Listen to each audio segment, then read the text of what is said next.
Good morning, Joan of Arc. Look at people run to their seats. It's great. So these weeks between Christmas and Lent are referred to as ordinary time, whatever that means. In the scriptures, it means that we are learning what it takes to build a community of people who will be light to the world. And here at St. John's, in this ordinary time, it is an extraordinary day. I am so happy to welcome you. My name is Julie Madden, and on behalf of all of us, we welcome each one of you wherever you are on your journey this morning. So, we have parishioners who have literally spent all day, every day at the state capitol since the legislative session started. Grounded in faith, grounded in the belief that human dignity and the common good demand that we invest in clean energy and paid family leave, that we expand voting rights, and that we ensure that everyone in Minnesota has a safe, dignified, affordable place to call home. Please stop by our tables in the Welcome Center after Mass. It is so easy to be a voice for the common good and for human dignity in our state. There is nothing more powerful in our advocacy than our story, our willingness to share why something matters so much to us and to our brothers and sisters. This is what transforms hearts and minds and leads to change. And no one has impacted more change in this state than Theresa Dolata. Yeah. Theresa is a beloved member of this community of St. Joan of Arc, and she is a leader for housing justice in our parish, in our housing ministry, and in the state of Minnesota. Please welcome our own Theresa Dolata.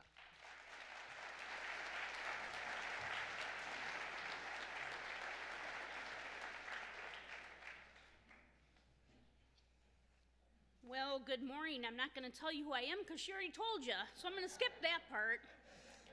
No, I am Theresa Dolata, and I've been a parishioner at St. John's, St. Joan of Arc for almost 20 years. And I first got connected with St. John's because a therapist I was seeing at the time recommended St. Joan of Arc as a welcoming community for recovering traditional Catholics.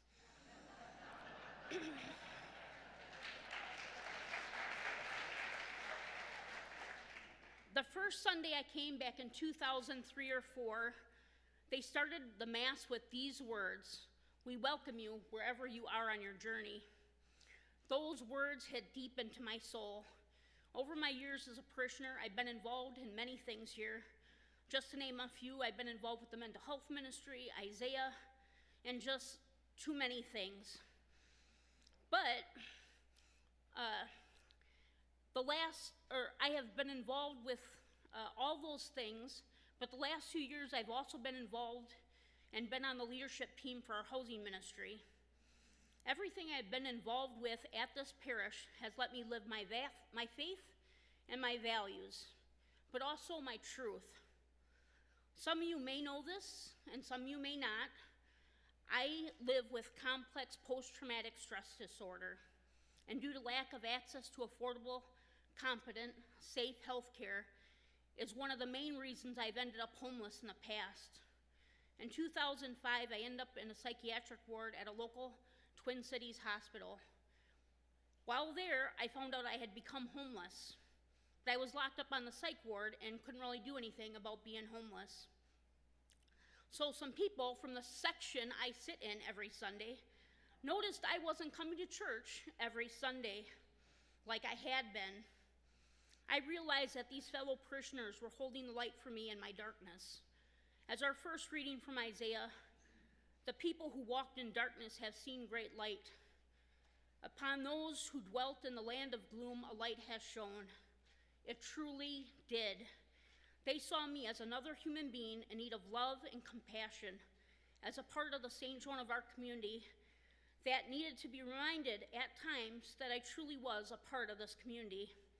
They were there for me during those difficult times, supporting me in many ways. Before I had more physical health issues than I do now, I would take Metro Transit, the 18 line that runs down Nicollet, and walk over the bridge to church on Sundays and on evenings that things were happening here at St. Joan of Arc. I got to know the names of the homeless humans holding the signs by the off-ramps. I understood what they were going through, even though I never had to hold a sign asking for help myself. I was blessed to have the community of St. Joan of Arc supporting me.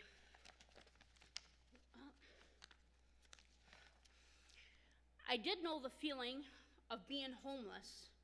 I know that trauma way too well, as I have been homeless at least 8 or 9 times throughout my adulthood.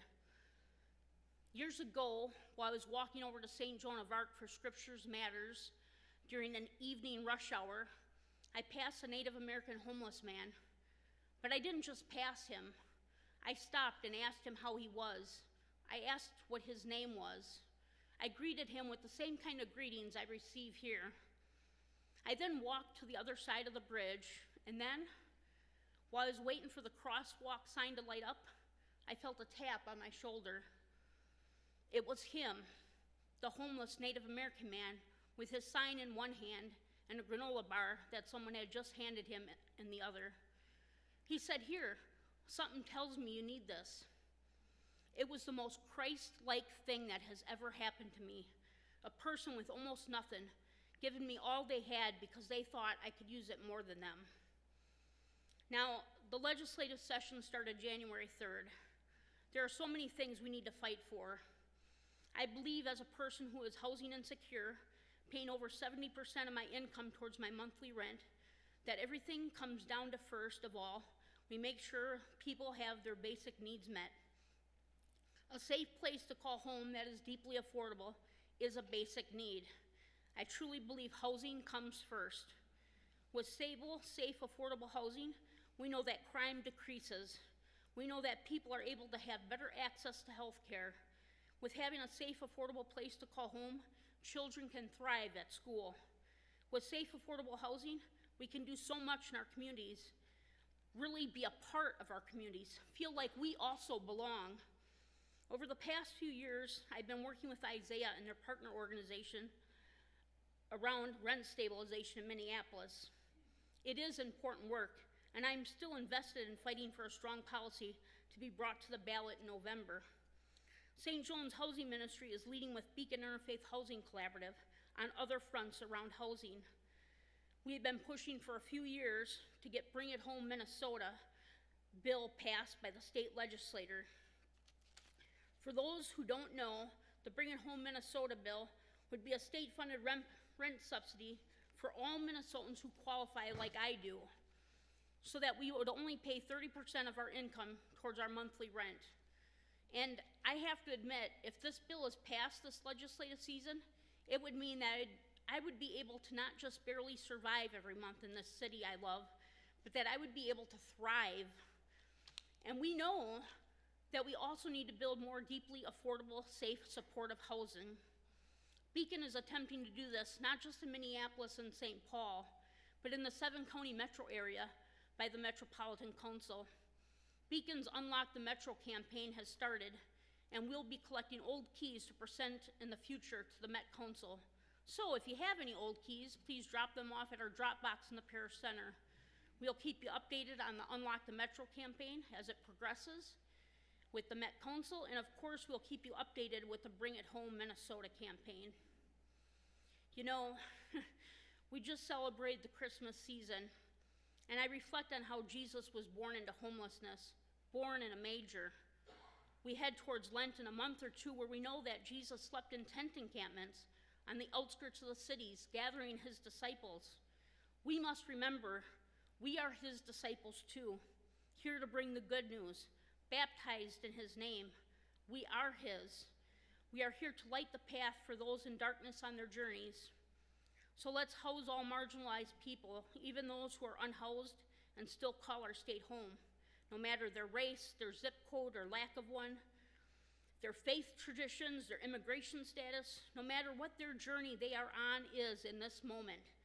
Let's make the change so they actually have a place to dwell, so that home is an actual safe, affordable structure and a place to gather like our spiritual home here at St. Joan of Arc. Light the lamp and keep it burning. And remember, our faith calls us to prayer, but that prayer must be followed by action.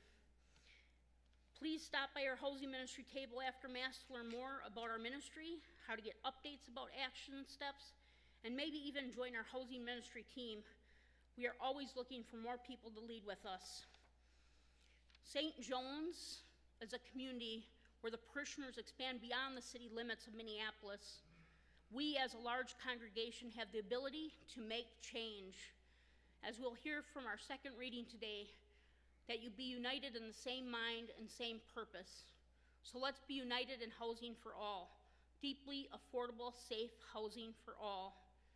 So with that said, blessings upon all of you and upon our brothers and sisters outside the walls of this gym. Thank you.